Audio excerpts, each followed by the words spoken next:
Good morning. Our goal this morning is to photograph the Fort Gratiot Lighthouse with moving clouds and sunrise.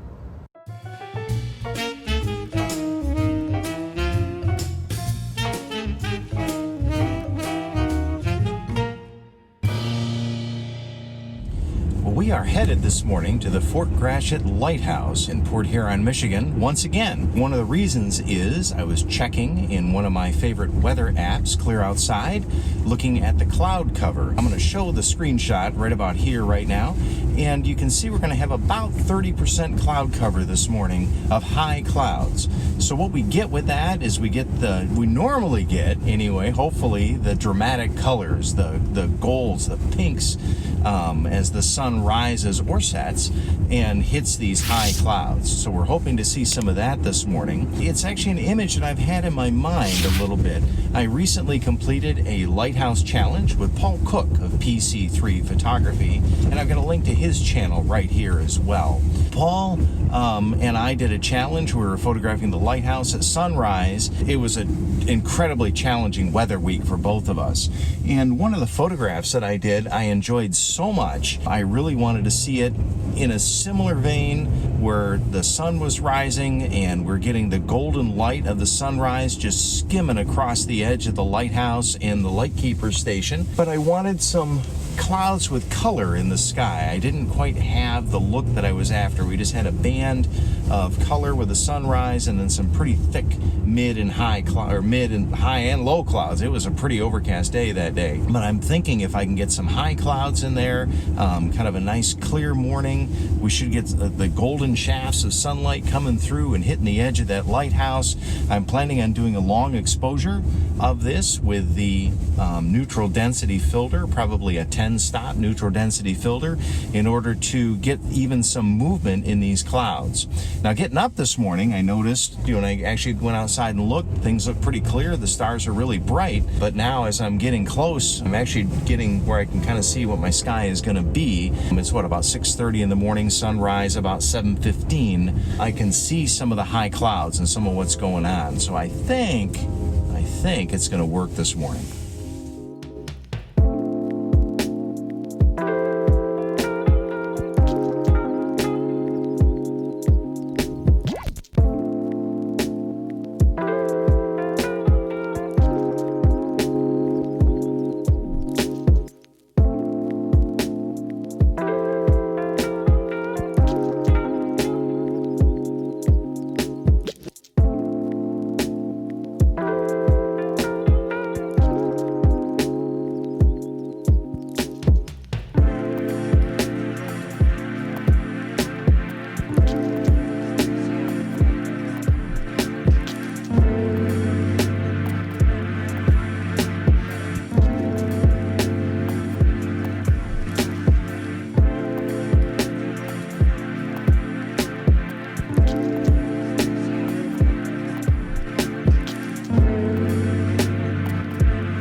Well, this morning, there seems to be zero movement in these high clouds, so I've decided to not do the long exposure with a 10-stop neutral density. We're just going to do pretty much a straight sunrise, and again, I'm hoping that some of these clouds are going to light up with color. The maximum aperture on this lens is f/22, so I'm going to shoot at f/8. Again, that's what I like, is the sweet spot right about in the middle of your apertures. You're maximizing your glass usage. And get where you can see me. If you're fully wide open, you're taking in all the flaws of that lens. And if you stop down too much, you have diffraction. You've created a pinhole camera where everything is theoretically in focus, but nothing is sharp.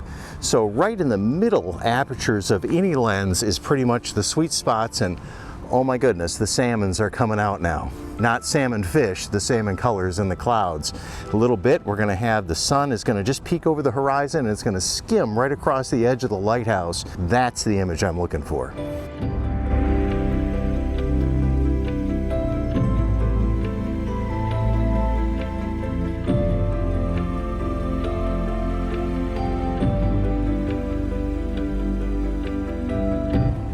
Back in the days when we shot negative film, you always exposed for the shadows. You try to make sure there was enough detail in the shadows because they'd get incredibly muddy if you didn't do that. The digital sensors were better off to expose for the highlights because you can always lift those shadows up a little bit. There's a lot more dynamic range in the bottom of the image, where with film, the dynamic range was at the top. There was what we called a heel-toe curve, and you need to slide your exposure up and down on that. In fact, the portrait film I used, Vericolor 3 Professional, for a number of years, had an ISO rating by Kodak of 160. Most of us shot that at either 100 or at 80 in order to make sure that we had enough density in the shadows in our negative. And even at 80 ISO, normally in normal portrait circumstances, those highlights would not block up. On the camera, you can see a little bit. Let me angle this a little better.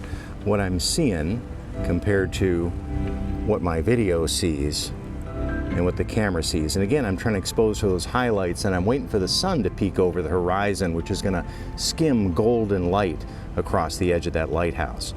I'm doing manual aperture control on the camera, manual focus. I'm letting the camera play with the shutter speed for me a little bit, but what I'm doing is I'm using the exposure modification, so I've got it down a couple of f-stops, and I play with that as I go. That's kind of my preferred way to do these type of exposure adjustments with these digital cameras. I don't know if the video's picking it up, but the colors in those clouds, those high clouds that are over there, are just absolutely stunning. I am really hoping for a quite a dramatic lighthouse photo this morning.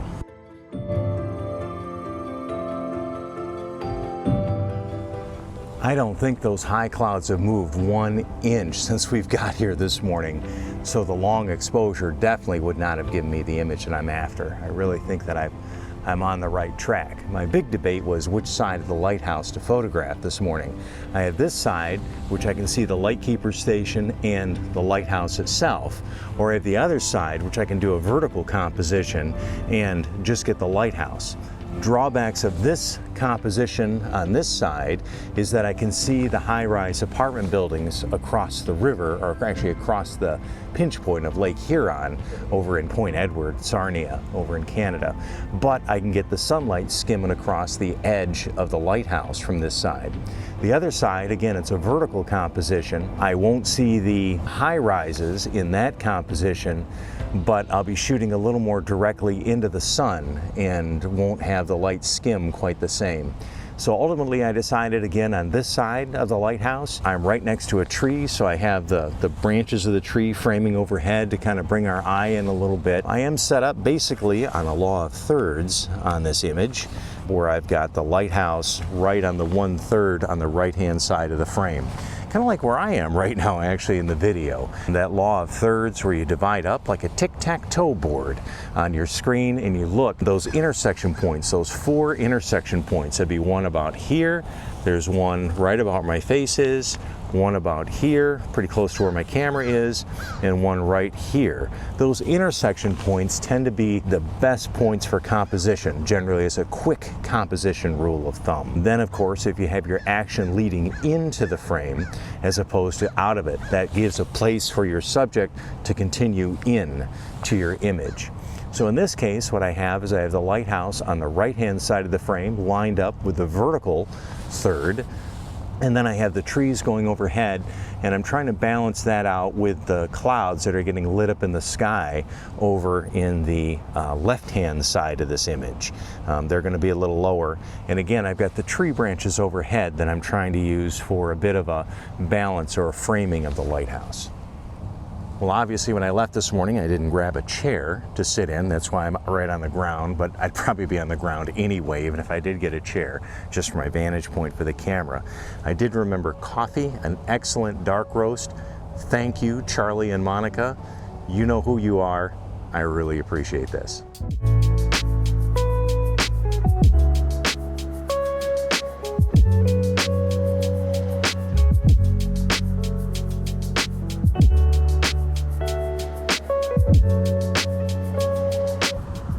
The sun is just skimming on the top of that lighthouse right now. A little flock of Canada geese just went by, heading, or actually they headed north.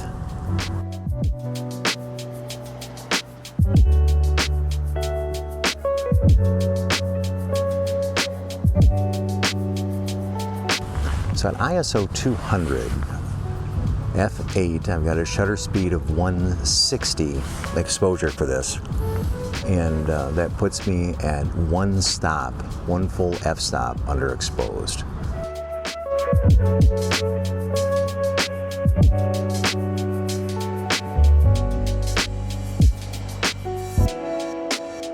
One thing that happens as the sun comes up, it strikes the water side of the lightkeeper station, and there's windows, and then they reflect golden sunlight back onto the lighthouse itself. So there's little squares of light that start to happen and come up right on the back of the lighthouse. We are actually catching the sun on this too, in the very lower corner of that frame. So there is our skim light just happening just now. I've left a little extra headroom on the top of this frame, and the reason is I'm going to be doing some parallax correction because I've got the camera aimed up high enough. So I just want room because that's going to crop out a little bit of that image.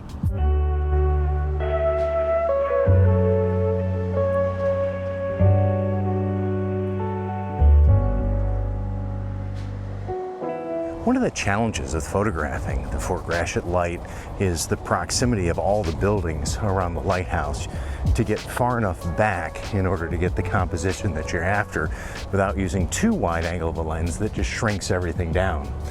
But we're going to try from this vantage point, and I know that's totally blown out. You really can't see what I'm trying to accomplish here, but the photograph should show that.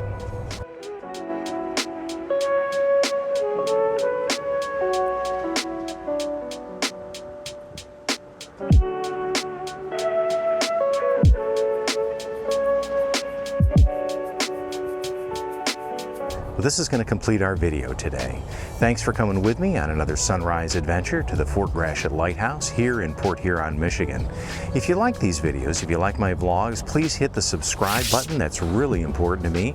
And remember to turn on the notifications. That's the bell that has a little ringing symbol next to it. Then you'll know every time one of these posts.